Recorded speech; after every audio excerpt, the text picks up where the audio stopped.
Hey guys, thought I'd share my 2003 Porsche Boxster that I just purchased. I'm testing out the theory, it's more fun to drive a slow car fast than it is a fast car slow. So the Viper will send you to prison, but this one you can actually max out, and it's a lot of fun. Super lightweight, handles pretty awesome, and it's pretty good looking. So I just picked it up last week, and when I picked it up, the fuel pump was bad. I didn't know it was a fuel pump. It actually had a code for a O2 sensor, which there was an O2 sensor that was pretty credit up. But the fuel pump was also bad because after I replaced that, it was still running very, very lean. Still popped a couple of other codes. And the fuel pump is right here in the hood. It's actually pretty easy to get to. The gas tank's there. Just drain out the fuel, and it takes probably took about 30 minutes, somewhere around there. So, but it's pretty fun. And it's actually a blue top. I don't know if you could see that. It's a blue top, and the paint's pretty good.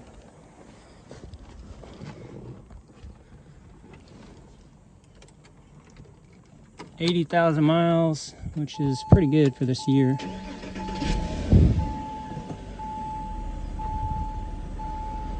Fires right up.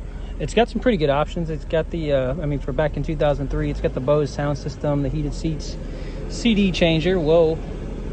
And then, of course, the reason you would buy a car like this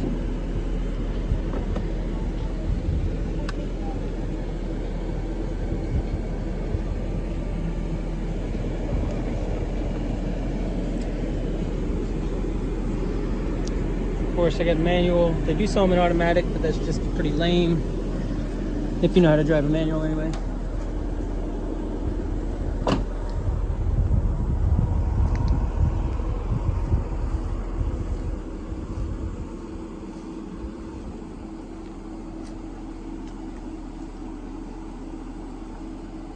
I got a pretty smoking deal on it, so I'm pretty happy with it.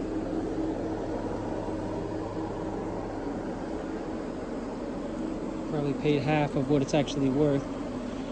Well, I guess that's what you get when you know, it doesn't run right. So the fuel pump, the O2 sensor. I actually found a fuel pump on Amazon for 50 bucks. Of course, it's not OEM, but it's you know, the Chinese version. But worked perfectly first try. I did have to put new tires on it, so those weren't cheap.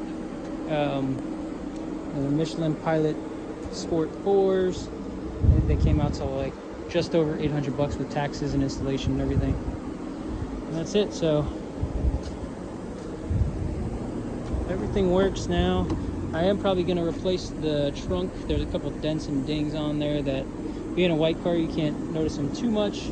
And then I need to put the covers on here. I already ordered those, but both of them are missing. I guess that was a pretty popular thing back in the day. For whatever reason, they kept falling off. And this being the 03, it has the glove box. They also added the, well, you can't see it now, but the rear windscreen is glass, where prior to 03, they would have been plastic, and they tend to break. It has like a couple storage bins. There's another one over there. And then on the passenger side, you have a little cubby bin over there. Also have storage in the center console, which is pretty tiny. Nothing major there. And then this one came with the Bose sound system, but if you didn't have the subwoofer and rear speakers here, this would actually be extra storage. But I'm glad it came with that, and it actually sounds pretty good. So this being a Boxster, has front and rear storage. So you look in the front, and of course, there's no motor in here, of course. Pretty good amount of storage, though. You gotta vacuum it out, but I mean, you can get quite a bit of stuff. That's the amp and CD changer. I was talking about the batteries right there in that section, and the fuel pump is actually right underneath the battery, so it's pretty easy to get to. So now let's go take a look at the motor. Of course, everyone knows all the motors are in the rear. Oh wait, no motor. This is actually another storage compartment. So the Boxster has the motor in the center, of course. So you don't really have access to the motor, but it is nice that there's two trunks. The motor is actually in this area. So to access it, which I recently did, you have to put it in, I think they call it maintenance mode or something like that. But it's basically a halfway in between mode where the top is just starting to go down and kind of looks a little funky. This rear part goes up. Actually, here, let me show you.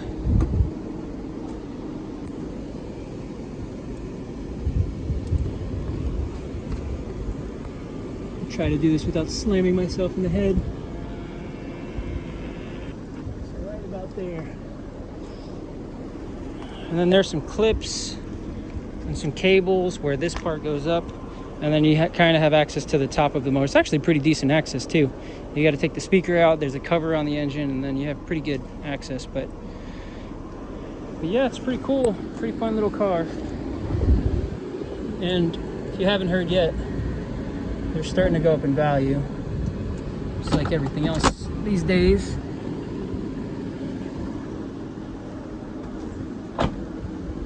So if you have a chance to pick one up, highly recommend it. It's a lot of fun. This is just the base model, so it's not the S. You can get the S, of course, even better. I think it was like for 2003, the S is a 3.2 liter. I want to say it has 250 horsepower, and then this is the 2.7, which in 2002 it would have been a 2.5. So it's got a little bit of a jump. I can't remember. I want to say 225 horsepower, which doesn't sound like much, especially when you're comparing it to my 1997 Dodge Viper GTS. But this car is pretty light, nimble, and the main thing is it handles great. It's a lot of fun, and with the motor being behind you, it's kind of a totally different experience, which is what I wanted. So it's got a pretty good, I guess they call it the Porsche howl. So it sounds pretty cool. Anyway, guys, thanks for watching. Thought I'd share. Let me know if you guys have any questions.